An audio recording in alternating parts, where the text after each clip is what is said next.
What's going on, y'all? Welcome back to the channel. Listen, I'm going to show you guys how to take really good care of your drum set. Doesn't matter what kind of electric drum set you have, whether it's Simmons, whether it's Gawa, whether it's Yamaha, whether it's Roland, whether it's Elise, it doesn't matter.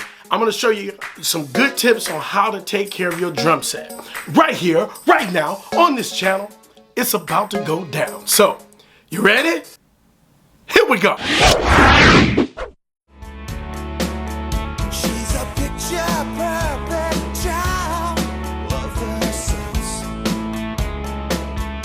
All right, real quick, I want to give a shout out to Tom Pickett who sent that video over to me. I'm going to put a link to that video in the description. And if you want to send a link to me of a video, please shoot me a video, and I'm going to tell you at the end of this video how to send it so that I can actually include the sound. All right. So, but if you want to check his video out, make sure you click his link below. All right, man, so check it out. I'm going to give you a couple tips on how to take care of your drum set and make certain that you don't have to go and buy pieces all the time. Now, I know many of you may play light, you may play hard, doesn't matter. I'm a heavy-handed drummer, so I get it. Oftentimes, when you're a heavy-handed drummer, you seem to like beat that drum up, but it seems as though these drum sets are very sturdy, and they usually can take it. At least when you start getting up around the $600 mark and above, they seem like they can really take a pounding. So I think that in that regard, you're going to be fine. Now, one of the things that you need to do, though, the first thing I should say, the number one thing you need to do, and the first thing that bothers most drums is the sticks. And most people don't realize this.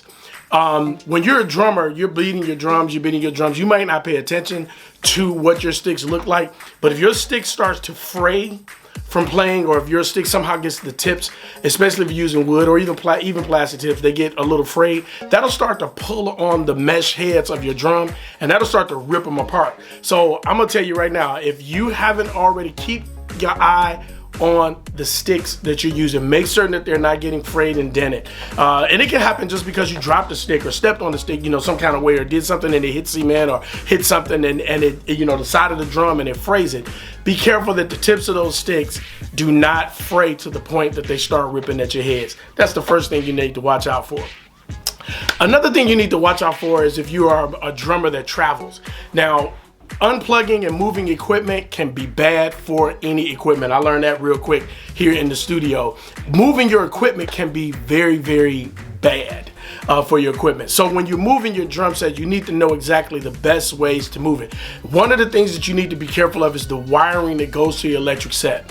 Whenever I move my electric sets, it doesn't matter which one it is, the one thing that I do not do is I do not remove the wiring from the cage itself. Okay, so in other words, when you set your drum set up and you get your drum set set and you plug everything in and everything is exactly the way you like it, the first thing I do is I use those straps to make sure that all of the wires are attached to the actual cage.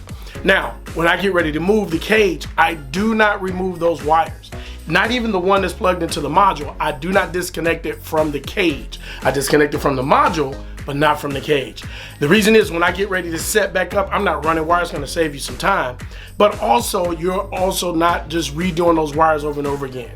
And that can, you know, you bend the wire enough times, you know what happens. So just fold the cage up on itself, leaving the wires intact, and move the cage, move the drum. And when you get to your destination, unfold it and plug everything back in, and you already know that the wires are labeled and they're already in the position that they need to be exactly where you want to do it. Now, you're gonna have to move the different arms and different things from the drums, true, but you may want to mark those so that you can always put it back to where you want it, so that you have the best setup every time you set up your drum.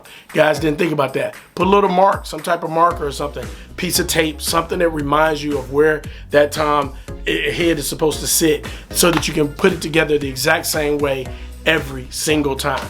Really good information. Now, this one is the one that I want to talk about, and that actually, this came as a question. I wish I could remember who asked me a question. Was it you, Tom? I can't remember who it was. No, it was another guy. It wasn't Tom. Can't think of his name. I'm gonna put his name across here because he's the one that sparked this, and I didn't think about it before. So the next one is the bass pedal. So on the Simmons bass, Simmons drum, you know you have the pedal here, or the kick pad here, the kick here. Now, one of the things, mine is a little loose. I need to tighten it back up. I can see the little bubble. Y'all probably can't see it, but I can see it. But anyway, always put that sticker on there. Now, you may not realize why, but go to your local guitar center or drum store, wherever it is, and look at the heads of all of the kicks. I know at my local, and I wanted to go up there, then I decided not to take that picture because I don't want to make them look bad. But my local store has a particular drum set where you hit it, it's completely, ripped, and the mallet literally goes through the head every single time.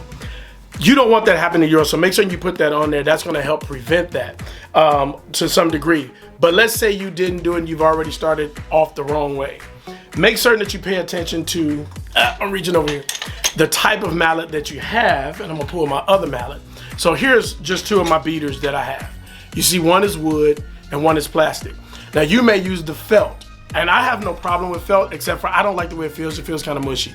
In fact, back in the day, we used to always put a quarter behind the sticker on the drum, the little pad on the drum, just so we get that hard thump, because you didn't have that with a felt head. But these work great.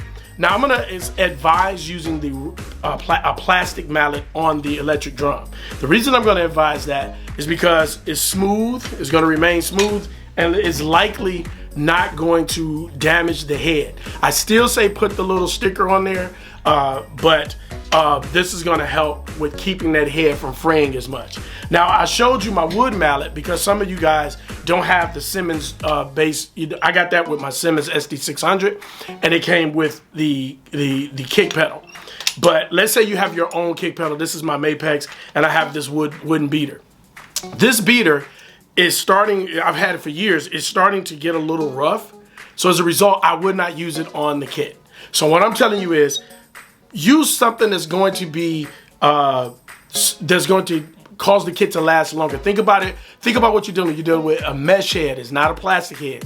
So it can fray. As a result, you want to make sure that you have something that's smooth, not something that may have a little bit of a, I don't know if you can even see it, it's got some little nicks on there.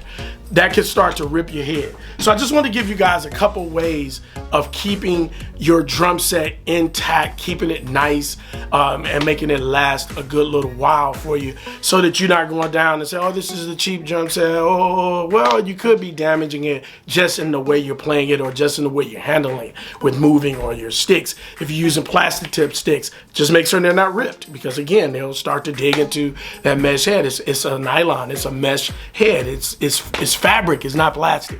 So you want to make certain that that's you want to make certain that that is not being damaged.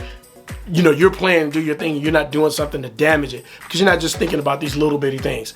Make certain that you use mallets and heads, or mallets and sticks and things that's going to prolong the life. And periodically, do yourself a favor, wipe it down, get the dust off of it. It's okay. It's nice to come into a studio or come around and see a drum set that doesn't have fingerprints on it. You wipe it down, make it look clean. Listen, man, I want you guys are buying drum sets, you're getting it in the comments and you're telling me that you picked up these drum sets and that you're watching the videos, and that is great and awesome. But I want to actually start to share your videos. And here's what I need you to do. If you're gonna send me a video, please don't use music that could get me a copyright strike, okay? If it's just a piece of track you're playing to that maybe comes out of the Simmons drum and you're playing to that, send it over. If you don't, I would prefer though that you would send a track. If you want, let me see a video, send me a video that has just you playing, and I'll take that video and I'll put a clip of it in my video and put a link to your page in my description. So that's how I want you to do it. Send it over, send me a link. You can email me and all that, or reach out to me at the links below. But send me that video with no copyright problem music. All right. And yeah, we'll get you out there, let some people see your video, maybe get you a couple of new subscribers. I'll tell them to go check you out. So listen, if you're enjoying these videos, you're enjoying this tip, listen, click right here to subscribe and click right there to check out the next video. Peace.